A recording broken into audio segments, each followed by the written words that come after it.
What's good, y'all? It's the Euro 2020 round of 16 predictions. Let's get it, man. I ain't even gonna waste your time. First match, we have Belgium against Portugal. You got a team in Belgium that won all three of their matches. You have Portugal, who was in the group of death, who won against Hungary, tied against France, and lost to Germany. Honestly, man, it's very hard to say because you know what? I think Ronaldo's got something in the tank. Portugal now have an identity. They did a great job against France after bouncing back to a defeat from Germany, where Germany almost completely exposed this team. I mean, to be fair to Belgium, they did bounce back against Denmark. However, the main question I have for Belgium is their defensive unit. I think Portugal's forwards could honestly expose players like Denier and get through them. However, I'm going to go with Belgium. Honestly, there's just something about this team. It's like they have so much to play for. It's like this all or nothing mindset. I'm going to go with Belgium to get past Portugal. Let's go on to the next game. Italy against Austria. I think this is going to be a one-sided match. I do think Austria will put up a fight, but I feel like they're going to have a hard time breaking down this defense. I'm going to have to go with Italy. Surprises have happened at the tournament, but Italy right now are in great form, and to be honest, they're kind of in prime position to shut out Austria. Unless the forwards on this Austria team come through and perform against Italy, this could easily be another match where Italy get another clean sheet. 4 clean sheets in a row, can you imagine? So with that said, I'm going with Italy. Next match, we got France against Switzerland. I think it's going to be France. It's going to be a tough team to beat. I'm not going to say that they're going to have a cakewalk. I can see this easily being like a 2-1 match. Switzerland will come organized, but I think France will have the quality that will just edge them past Switzerland. Next match, Croatia against Spain. See, before this, I probably would have said that Croatia would win this. However, both teams kind of were off to a shaky start. Both of them kind of got their strides in their last match. It's going to be honestly a game where both teams are going to dominate or try to control the midfield. And to be honest, that's the area where I think Spain excels the best in. They were kind of given a blessing after Slovakia completely fell apart against them. However, you can say that Croatia are now in prime form after they handled Scotland pretty well. I'm going to go with Spain only because I feel like everything about Spain was decent. The only problem I had was with their finishing. And they're still going to struggle, don't get it twisted. But I don't think Croatia are going to have as much control in the midfield as they did against Scotland. I think that's kind of the area where Spain excels. And to be honest, it's not like Croatia are the quickest team on the counterattack. And one thing about Croatia that I noticed throughout the entire tournament is that they're sort of the type of team that sort of grows into the games. And unfortunately, I don't think they're going to have the room to do that against Spain. I think they're going to have to be very clinical, and that has been a problem sometimes, and that's been up for debate. I mean, Luka Modric is going to have to work overtime. But I'm not saying this is impossible. I'm not saying with a whole lot of confidence because, again, just because Spain scored 5 goals in that last match, they are a team that struggles right now. I'm not confident in Alvaro Morata. I'm not confident in Gerard Moreno. So, to be honest, take that as you will. I think I'll give Spain the edge for this, but I won't be surprised if Croatia beats them. With that being said, on to the next one. Next match, we got Sweden against Ukraine. Honestly, this was quite the blessing for Ukraine and Sweden. I'm sure both teams are happy to be facing each other in the round of 16. I don't think this is going to be a high-scoring match. However, if I had to pick a team right now to get through, I'm going to have to go with Sweden. To be honest, Ukraine gave me no fight or desire that they were going to do anything against Austria. And it wasn't just their lack of desire. They couldn't even formulate a pass to save their life. How are they going to do this against Sweden, that are going to be a team that's hard to break down? And they don't really have like that Lewandowski type player who's just going to break down this team that easily. However, you can say the opposite for Sweden. Sweden does have players of quality that can do something against this Ukraine team. So you know what? I think it's going to be a tough match. I wouldn't rule out a surprise, but right now, given what Ukraine showed me in the last match, I'm going to have to go with Sweden. Sweden have already showed me that they've had the grit to grind out a match if they need to get a draw or hold a tie.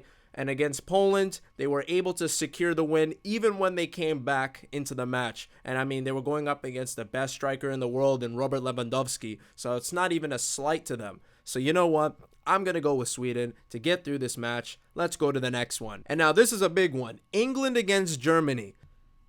Now this is a tough one because we've already seen what Germany can do against teams like Portugal. However, we also saw them in that last match against Hungary. They almost went out of the tournament.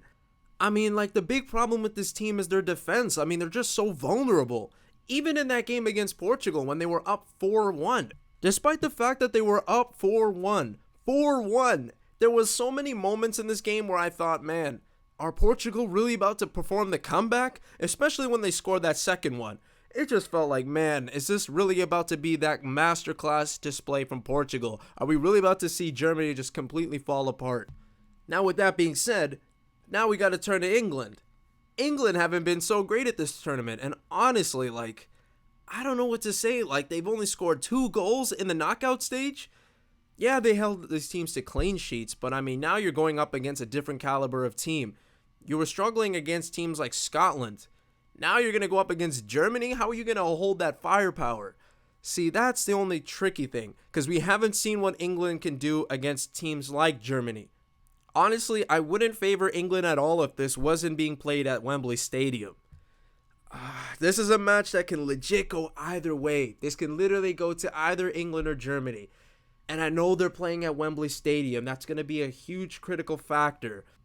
But you know what? England just don't look convincing this year. I'm going to have to give the slight edge to Germany, only given the fact that they did well against Portugal and the fact that they've had that experience against the bigger teams like France.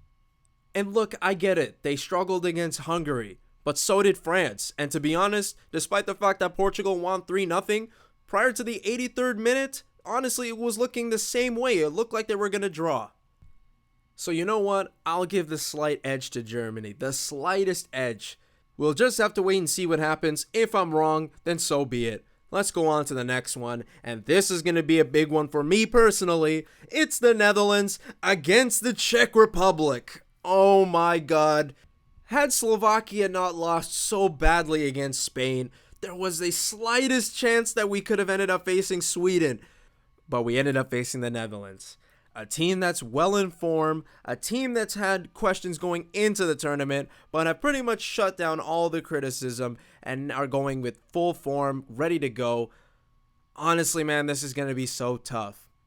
But listen, I remember being a kid, and mind you, I was obviously too young to remember full details, but I do remember the moment when Czech Republic beat the Netherlands 4-3.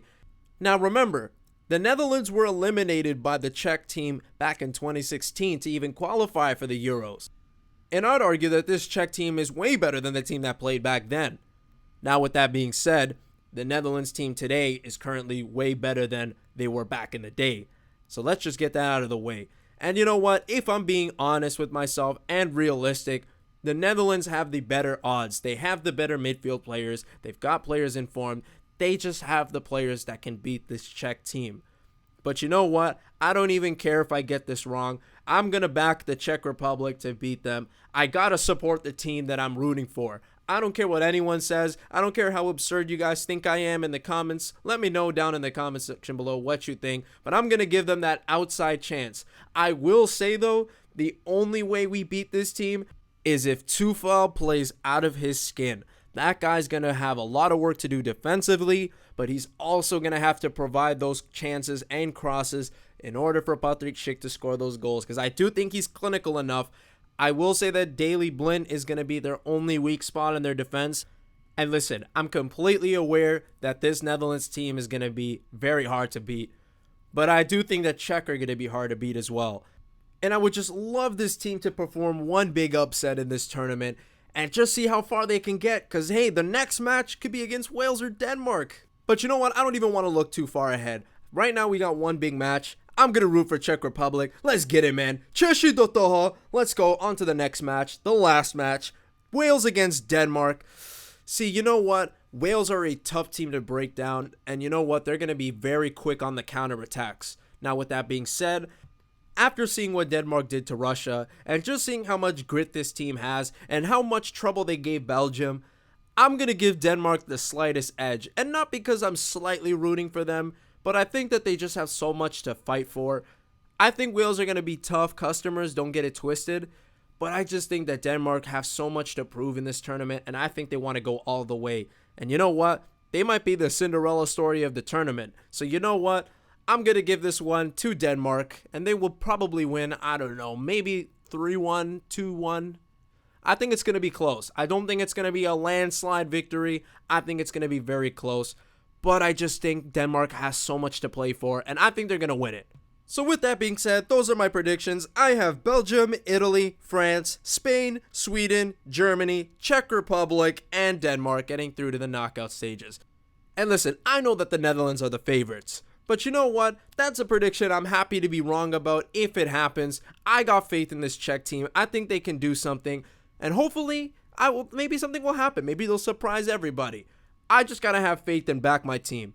With that being said, thank you guys so much for watching. What did you guys think of the video? Be sure to like, share, and subscribe. And I'll see you guys in the next one. Peace out.